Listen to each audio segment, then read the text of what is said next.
How we doing? How we doing? This is Destination Denver, Colorado, and today I get to answer one of my favorite questions, and that is, if I was moving to Colorado today, where would I go? Well, I'm here to give you 12 towns that I would seriously consider living in if I was doing that very thing, and we're starting right now.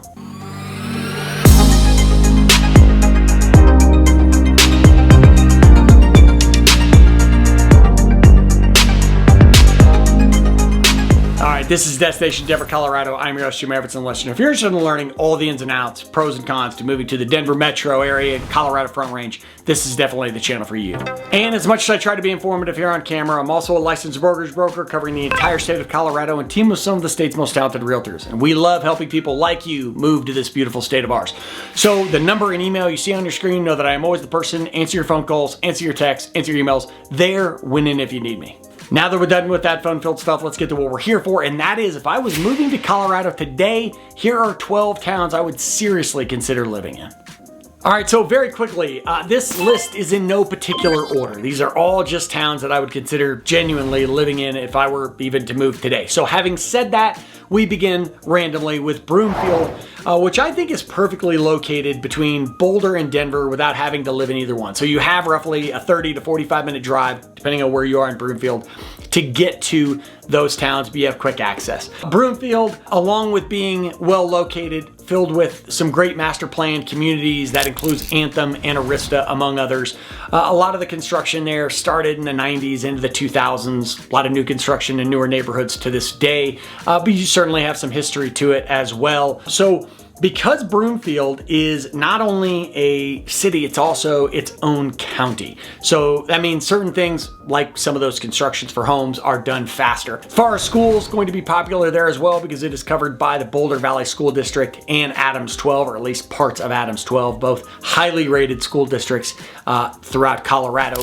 And one of the things I have to mention about the county is that they mandate 40% of the land of Boulder County remain open space. So even though you'll have development, you'll still have those great trails, those great parks that we rely on. Broomfield's also known for some pretty good shopping, dining. You might have to drive around a bit for it, but up Route 36 is also an area called the Interlochen, which is becoming a hub for a lot of tech companies. It's also a great golf course up there as well, but for tech companies. South of Denver is an area called Greenwood Village, or the Denver Tech Center. That area of Broomfield is kind of becoming the north fixture of that, or I should say similar to. Up next on our list, and we're getting a ways outside of good old Denver, we're heading about an hour and a half, maybe 2 hours depending on traffic, north to Fort Collins, Colorado, one of Colorado's favorite towns and most popular. So Fort Collins, known on the surface as a great college town, although it's bigger than that, home to Colorado State University, also home to the Poudre School District, which is one of the best in the state. And I also have an opportunity to say Poudre several times because the very first video I ever made about Fort Collins, I didn't say it that way. And Fort Collins folks definitely corrected me on that, and I appreciate you for it. One of my favorite things about Fort Collins, one of everybody's favorite things about Fort Collins, is good old downtown Fort Collins. Old Town. Interestingly enough, Old Town Fort Collins inspired Main Street in Disneyland. That's right, if you go to Disneyland, you kind of see a bit of Fort Collins. Also, coincidentally, if you are a beer drinker, about 70% of Denver's brewed, crafted beer is made in Fort Collins. Horsetooth Reservoir, just outside of town, an excellent place for boating, kayaking, getting out there fishing if you're into that. I love Horsetooth Reservoir. And also, did I mention Poudre River? A great place for kayaking, fishing, just getting outside. Fort Collins is kind of one of those towns. It's just a lot of green. You got the mountains right there, beautiful. Just makes you want to get outside. And mention Broomfield, man, tech and bioscience is booming in Fort Collins. Definitely a thriving economy and one that has a lot of its own self-sufficiency. You don't have to go outside of the town necessarily. You can find some great jobs there in Fort Collins. Rolling right along, we are going to bring it back closer to Denver and one of its closest suburbs, and that's Littleton, Colorado. If you've watched my channel for a while, you know what a fan I am of Littleton. So incorporated Littleton is due south of Denver, right down a road called Santa Fe coming out of Denver. But it also, unincorporated Littleton really stretches west, stretches out towards that Front Range area into areas like Ken Carroll and Columbine. So you could have kind of that urban, suburban, somewhat feel of a downtown Littleton, which is one of my favorite stretches of road. in the Denver metro area. And then if you want to, you can also be very suburban. So you could go from a 15-minute drive downtown to a 45-minute drive. There's also communities south, like South Littleton, such as Sterling Ranch, which is a very new construction. You're talking the last handful of years this entire community has been built. In that case, you could, especially with traffic, be up to an hour from downtown. I'd say easily 45 minutes in smooth. So Littleton has some size to it. But Littleton's also going to give you some quick access to the mountains. You're going to see some really cool mature trees, charming neighborhoods, and kind of that slower suburban pace I mentioned.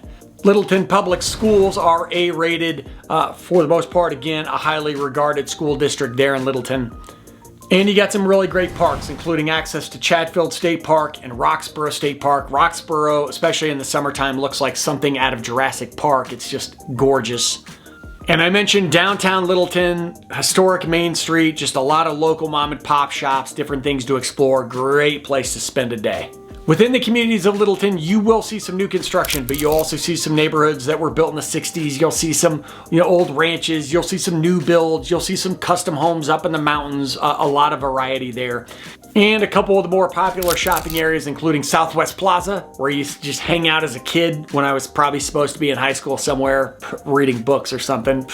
Probably should have done more of that. As well as Aspen Grove, which is actually just a little south of downtown Littleton. A great spot there with some great restaurants and shops. And I kid. I went to high school for the most part. Now, if you want to keep going a little farther south outside of Denver, we're going to go to Castle Rock, which is, again, roughly about a 45-minute drive, maybe an hour if you're hitting some traffic from downtown Denver. A lot of people would say if you're heading north out of Castle Rock, it's going to take you an hour just because you're going to hit a couple buttons of traffic. But Castle Rock, a growing, thriving suburb. There, it's out there, but really its own town. When I was a kid, we would drive down to Pueblo, which is in South Denver. It's where my family's from. And Castle Rock was this little blip along the way. Over the years, just a ton of growth there in Castle Rock. So it's strategically, obviously located between Denver and Colorado Springs. You have views of the namesake Butte. You have wide open foothill scenery. I mean, it is a gorgeous town to live in. And there's a major growth corridor there with outlets, huge. It's always been known for these shopping outlets there, but around that, restaurants and luxury subdivisions all in the heart of Castle Rock.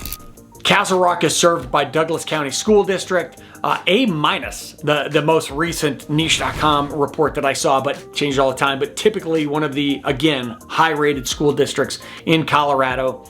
And Castle Rock's going to be popular with Denver commuters who want space, they want peace, they want trails, they kind of want to, again, be out of the hustle and bustle of Denver.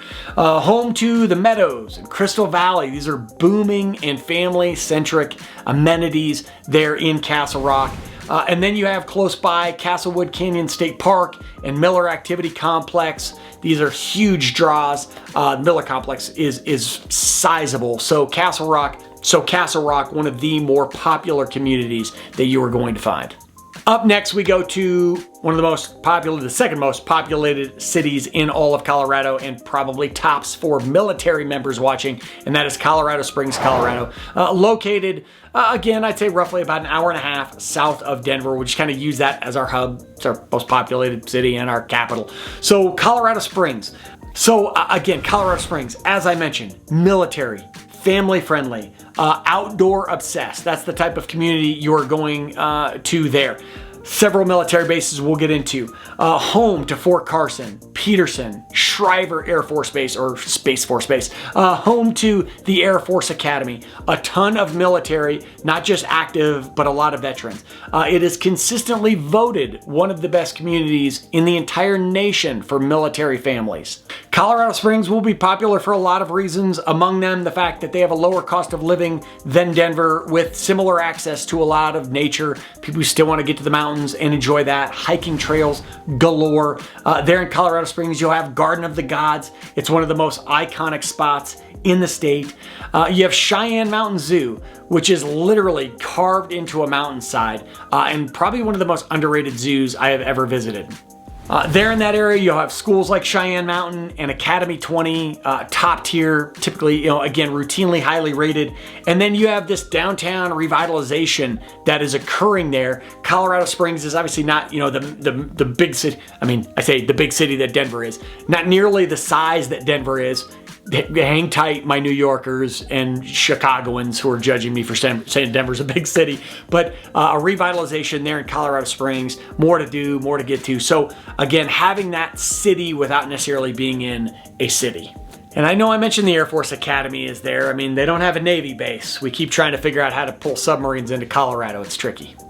Next up on the list, how am I going to talk about Colorado and not mention Denver? And this is probably the part where you're like, stop the video, F Denver. But seriously, if you're thinking about Denver, there are some really good reasons to live in Denver, and it really depends on the neighborhood. So when we're talking about those, maybe you don't want all of Denver, but you want parts of it that are worth the hype. And so that includes areas like Wash Park, like Platt Park, Central Park, Highlands, Hilltop. Among these, when I talk about the Highlands, you're talking about this urban, suburban, really cool, walkable neighborhoods, all types of housing. You got shops and restaurants everywhere. You don't have to live in one area to be able to walk it. It's all over the place. You have Platt Park, where you have Pearl Street, one of, if not the best, walkable streets in the heart of Denver. There's more walkable streets somewhere, but I mean, just great shops and restaurants. Then you're just a quick jump over to South Broadway, which has some of the best bars and art that you're gonna see anywhere in Denver. So yes, Denver has a lot going for it with some of these different neighborhoods. You also have quick access to DIA. You have, yes, professional sports and museums and food and concerts, the type of things that happen in the biggest city in a state. It's one of the most walkable and bike-friendly cities in all of the United States. And yes, of all of these towns we're going to talk about, traffic is probably a mess, but you do have some options with RTD and the light rail. Rolling right along, and if you were mad about me mentioning Denver, next up is Boulder. That's right, Boulder, Colorado. One of the most popular towns in the entire country that people either absolutely adore or for some reason hate.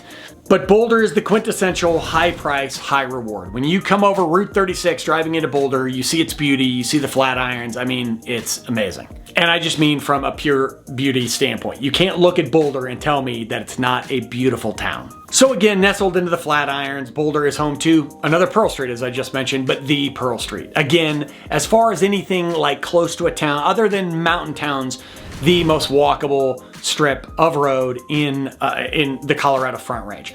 Most of it, or a substantial amount of it, blocked off from traffic. You've got different things. You've got gardens, you've got people, street vendors out playing music or doing different arts. You've got all these stores and strips. There's just a lot to do along Pearl Street. It's fantastic. Home to the University of Colorado, so you get a little bit of that college town feel. It brings some diversity, tech, and a youthful buzz to Boulder. Now, one of the love-hates about Boulder is its liberal or progressive leaning, and among the things that occur there is progressive zoning and sustainability that lead the state. So like the green belt that wraps around Boulder will sustain. You will always have that green, that vision of Boulder. You won't see high-rises start to surround the city. And again, for all the love-hate, it is consistently ranked one of the happiest and healthy communities in all of the nation. Also very great for farmers markets, independent bookstores, and mountain bikes on every corner. There's just people outside doing things. Trails, bikes, hiking, kayaking, you name it, Boulder's about it.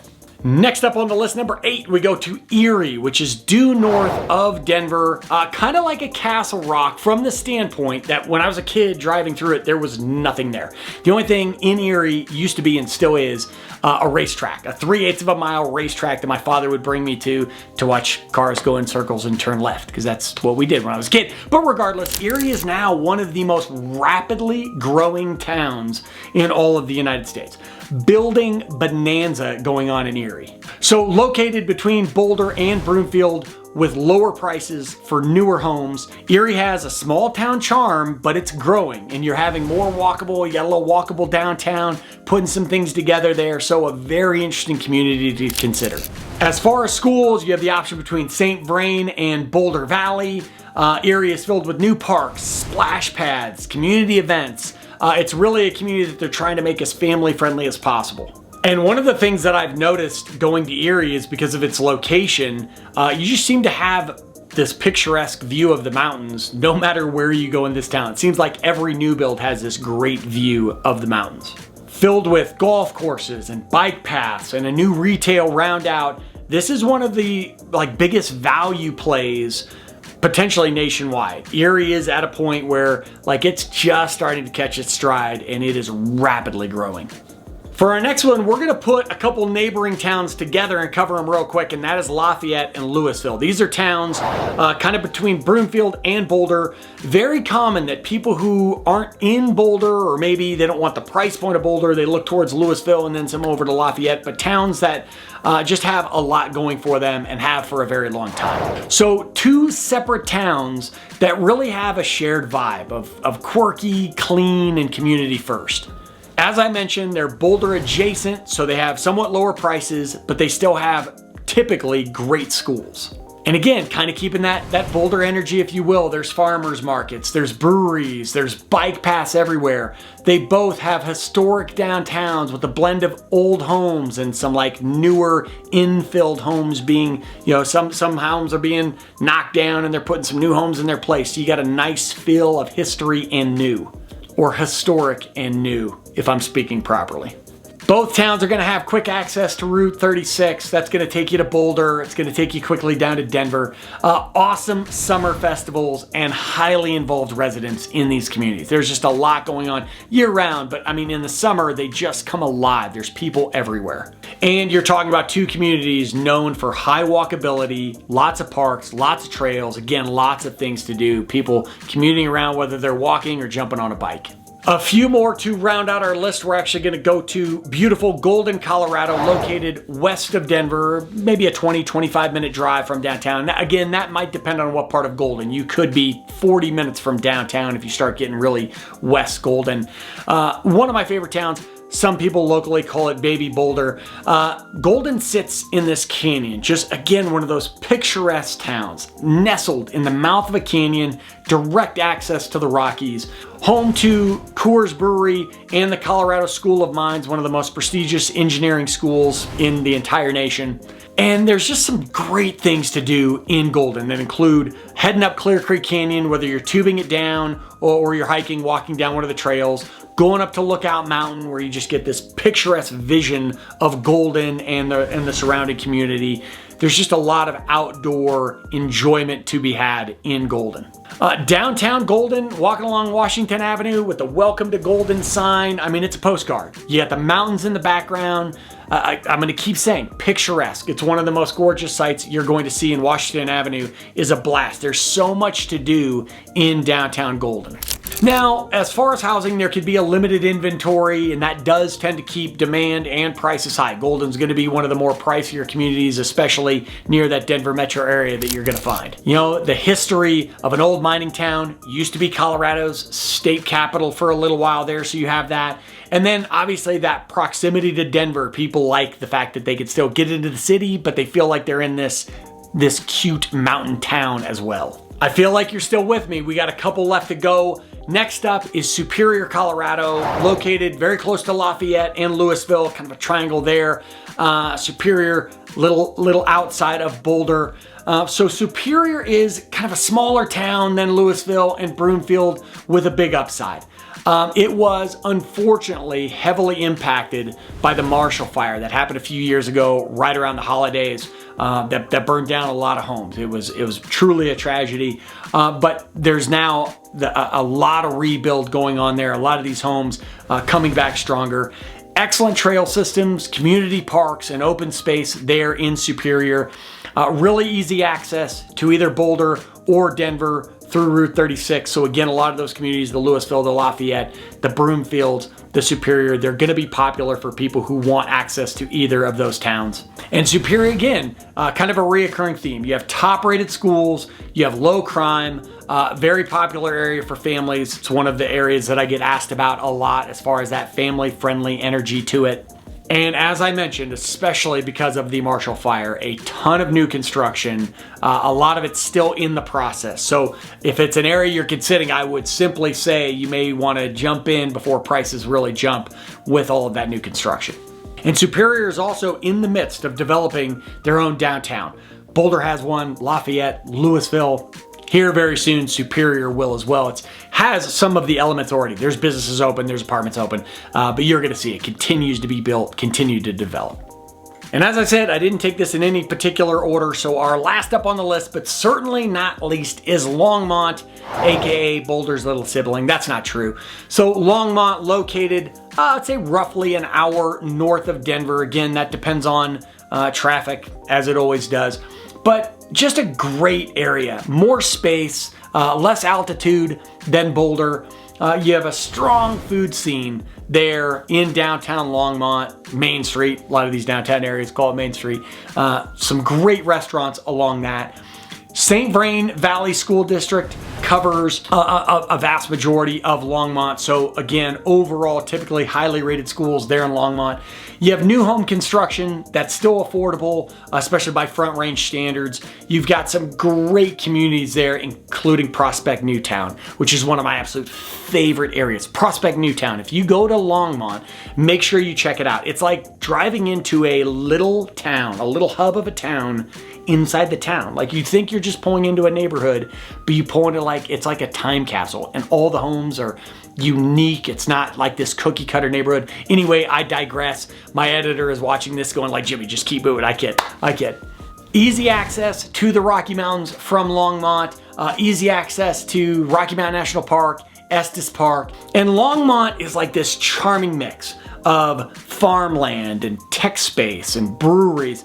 It's just a great overall town, and it's really started to grow on people. One of my favorite things about these videos has been mentioning Longmont, mentioning some of these other areas that I think are amazing, and hearing the feedback that other people think it is too. Just tells me that maybe I have better taste than I thought I did. But just imagine, these are just 12 of the towns that the Colorado Front Range has to offer, and there are plenty more that I could have included. I'm just gonna throw out Arvada real quick. You have to do your own research on that. Trust me, I have videos on Arvada as well. But we're gonna cover more in the future, and if you have any questions about any of these, that's a perfect opportunity to hit me up. Know that my number and email, I'm always the person answering those phone calls, answering those texts, answering those emails, there, when and if you need me. This is Destination Denver, Colorado. I am your host, Jimmy Everett. That was, if I was moving to Colorado today, these are 12 towns I would seriously consider living in. Until I see you next time, peace.